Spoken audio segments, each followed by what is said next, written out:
Fitoterapia, sim, é terapêutica que utiliza plantas medicinais exclusivamente, né? E pode ser em várias formas farmacêuticas, porém não usa nenhuma substância isolada ou derivado da química em conjunto, somente plantas medicinais. E ela é utilizada tanto para prevenção como tratamento, tá? O ideal é que seja como tratamento se a gente olhar pela perspectiva de terapêutica. A alopatia é terapêutica pelo contrário, né? O termo foi criado por Hahnemann, que é um homeopata, fundador da homeopatia. Homeopatia, homeo é semelhante, é o tratamento pelo semelhante, né? Então, por exemplo, a alopatia, você tem uma diarreia, você vai tomar um medicamento para cortar, ou uma cólica, um antiespasmódico, né? A homeopatia não, é um tratamento feito pelo semelhante. Então, é um princípio que você vai tratar, dar um medicamento semelhante à pessoa, não para anti-doença, como a alopatia, né? E as diferenças entre fitoterapia e homeopatia: a fitoterapia, como eu falei, é um tratamento com plantas medicinais, exclusivamente. Agora, a homeopatia pode ser feito com planta, com mineral ou animal. E o preparo é diferente, você vai estar diluindo aquela substância e dinamizando, tá? É mais complexo, toda uma outra forma de entendimento, de tratamento. Fitoterapia, nesse sentido, se aproxima um pouco da alopatia, que você vai dar um medicamento que tem aquelas moléculas, o princípio ativo, né, que vai tratar aquela patologia que você quer.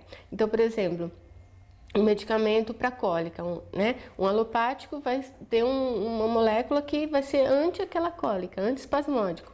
E o fitoterápico também, você vai usar plantas que tem na sua composição aquela molécula que vai ser antiespasmódica também, só que diferente da alopatia, não é sintetizada, ela é natural, né? Então é extraído dentro daquela própria planta mesmo. Só que a homeopatia, o que ela vai fazer? Ela vai dar força para o organismo reagir àquele problema, né?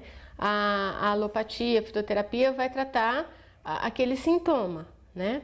Isso, a fitoterapia vista desse ponto de vista mais ocidental. Claro que você tem a fitoterapia nas medicinas tradicionais da Índia, da China, que daí já tem uma outra forma de diagnóstico, de tratamento, né, de indicação. Claro que a gente precisa cuidar porque fitoterapia, embora seja natural, também tem as interações medicamentosas, é raro, mas pode ter efeitos colaterais ou contraindicações.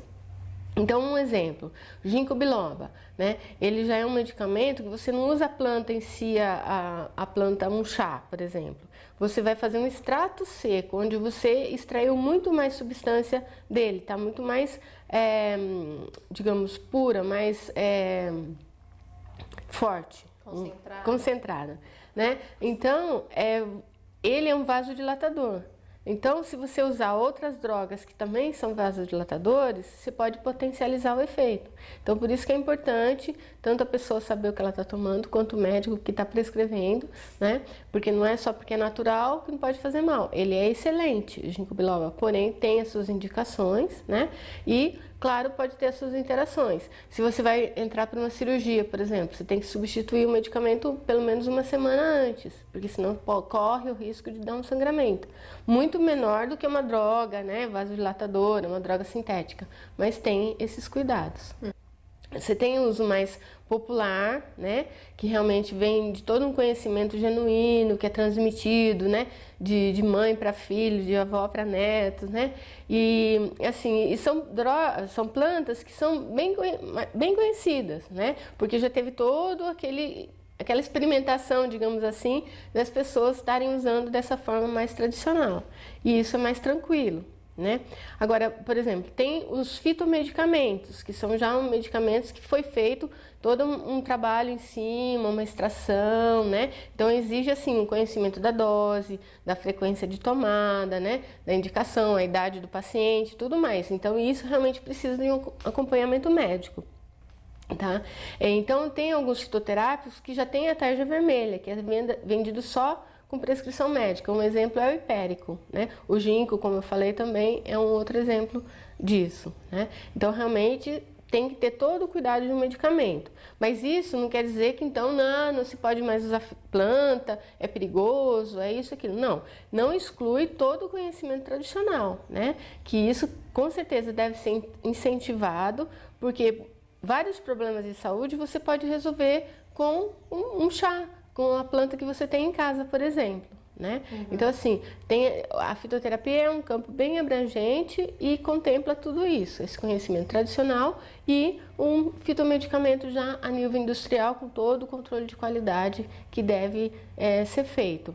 E, claro que isso, então, o ideal seria o acompanhamento médico, né? Então, de acordo com o diagnóstico, o problema do indivíduo, tem essa prescrição indicada. O que acontece? Para uma planta se tornar um medicamento, existe todo um caminho, né? Então, por exemplo, você pega uma planta, você quer desenvolver um medicamento X que ainda não tem no comércio. Então, você tem que fazer estudos pré-clínicos, que são em 3 espécies de animais. Uma não roedora, então normalmente é roedor e cachorro, que se faz estudos chamados pré-clínicos. Depois você parte para o estudo clínico, que é o estudo no ser humano, o ser humano sadio. Daí você vê toda a questão de toxicologia, a dose ideal, né, que não é tóxica, mas que tem um efeito. É um estudo longo. Depois disso, você parte para o indivíduo que tem aquela doença. Então, você faz estudos, né, duplo cego normalmente, onde você vai testar um medicamento comparando com uma outra droga já existente e placebo, né? Depois disso, é que o medicamento realmente ele tem toda a condição para ir para o comércio e para ser prescrito, tá? E em geral, o que a gente pede para a gestante normalmente evitar, né, assim, plantas medicinais que não conhecem, ou mesmo medicamentos fitoterápicos que daí, no caso, quando o medicamento é registrado, tem a bula, então avaliar direitinho, porque assim, o que seria ideal? Fazer esses testes, por exemplo, na ratinha grávida, né, para ver se tem alguma interação, algum problema. E além de tudo isso, depois de um tempo você tem a farmacovigilância, né? Que você vai ver o uso daquele medicamento por um tempo, se teve algum outro efeito ou não. Tem coisas que são descobertas só depois. Isso na alopatia em geral. Então, em geral, a gente pede para evitar em gestantes, né? A menos essas mais conhecidas, erva doce, né? A camomila inclusive tem um estudo da Organização Mundial de Saúde. Tem outras plantas que é permitido, tranquilo, utilizar. E idosos também, você tem que ter um cuidado porque ele já não tem a mesma absorção. Então você tem que observar se ele já usa outros medicamentos, quais as interações, né? E crianças também, a gente fala que até 1 ano você não dá nada porque interfere na amamentação, pelo menos até 6 meses, nem o chazinho, né? Mas claro que tem alguns chás que podem dar. Lembrar sempre quando der, não colocar açúcar, né? Para o bebezinho. E assim, tem alguns outros que você vai passar a indicar depois da adolescência, conforme a patologia. Não necessariamente, depende muito do caso, depende muito da planta, do problema da pessoa, tá? Então, assim, eu acho que a questão é uma diferença de suavidade, né? Porque o fitoterápico, a planta medicinal, ele modula aquele problema, né? Não é uma coisa drástica que você vai usar, vai ter efeito em tantas horas, né? Uma coisa assim muito pontual, porque quando você tem uma droga sintética, você isola uma molécula, né? E você utiliza só aquela. Então, isso é comprovado em muitos estudos. Ela passa a ter efeitos maiores, né? E não necessariamente melhores, porque ela pode, daí sim, a desenvolver efeitos colaterais. Na planta, você tem todo um fitocomplexo, você tem várias moléculas lá que elas estão agindo juntos, né? Então, ajudando naquele efeito, mas refreando um pouco, né? Então, modula. A planta medicinal, ela tem esse efeito de modular. Ela é mais própria para o nosso organismo, é mais fisiológica, digamos assim. Olha, então você tem, digamos, toda a medicina tradicional, né, onde a população conhece aquelas plantas, sabem que fazem bem, é a tal história, uma árvore que está cheia de fruto, o passarinho não come, você não vai comer também, né? É mais ou menos assim, as pessoas já conhecem as plantas que fazem bem e as que não fazem bem, né? Então isso já é, digamos assim, a maior comprovação. Mas assim, é claro que o ideal é que tenha esses estudos comprovando. Então esses estudos, tem várias instituições cadastradas, credenciadas para se fazer. Normalmente universidades, em parcerias com indústrias, né? Então fazem todos esses estudos pré-clínicos, clínicos, né? E isso tem até hospitais conveniados, tudo. Então, o ideal é você passar por todo esse processo. A gente tem também, digamos assim, para preparação na farmácia, você tem as farmacopeias, né? Então, nessa farmacopeia, você também tem, por exemplo, a planta, qual planta que é, toda a identificação botânica dela, aspectos macroscópicos, microscópicos. Então, você tem como pegar uma planta e ir analisando se é aquela planta mesmo, né? Até chegar a ver naquela planta, naquele extrato, enfim, naquela forma farmacêutica, quais os princípios ativos que tem. Então, assim, são vários estudos, várias etapas, desde o controle microbiológico, se não tem nenhuma contaminação por metais pesados e tudo isso, então, é descrito em farmacopeias e você tem também as monografias da Organização Mundial de Saúde, das várias entidades que estudam as plantas medicinais. Parece que tem a intenção de fazer, né, por exemplo, o Ministério da Agricultura ter esse selo de qualidade da planta. Então, aquela planta, realmente aquela espécie correta, foi cultivada de acordo, foi secada de acordo, né, e armazenada, teve análise de microbiológica e daí tem esse selo, seria o ideal, né? Claro que muitas plantas são registradas no Ministério da Agricultura. Então, quando você compra, você pode ver se tem essa referência. E o medicamento, ele tem que ser registrado no Ministério da Saúde. Então, ele tem que ter um farmacêutico responsável. São diversos níveis, né, de complexidade. Então, o fitomedicamento, o fitoterápico, ele tem que ter realmente essa inscrição. E esse farmacêutico responsável. Um risco grande é as pessoas ficarem comprando por internet. Vira e mexe, as pessoas me perguntam, e esse medicamento é bom e tal, tem um tal de leite de amora, né? Que nem leite de amora ou leite de mora, sei lá, que nem tem amora, né? É uma série de plantas, não tem farmacêutico responsável, não tem nada e as pessoas compram. Muitos relatam que tem ação, mas aí não é só questão de ter ação, é de você não ter nenhum outro problema, né? Ou de toxicidade para o fígado, de acordo com o tempo de uso, etc. Então, realmente tem que ter todos esses estudos. Volto a falar que isso não inviabiliza você usar plantas bem conhecidas popularmente, né? Como erva doce, camomila, né? Funcho, boldo, enfim. Mas assim, sempre que você usar, você tem que saber, aquela planta mesmo, né? Tem que ter um certo conhecimento junto, né? Ou então perguntar para o realmente profissional de saúde, tá? Mas assim, o que eu recomendo? A pessoa comprar um chá. É diferente o compromisso de você comprar no supermercado, ali na esquina, a pessoa vendendo a pleno sol, ou você comprar numa farmácia, porque a farmácia, para ela comprar, ela tem que pedir os laudos de controle de qualidade, desde o plantio, né, essa análise microbiológica.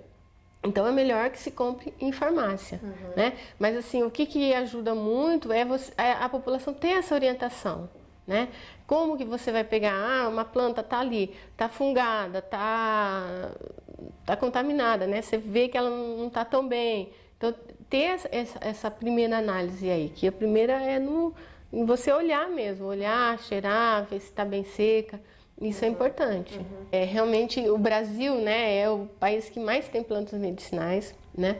A gente recebeu muitos imigrantes, né, várias culturas, então cada um trouxe aí seu kit, sua reserva de plantas, ou até nomeou algumas plantas nossas, né, semelhante às que eles usavam.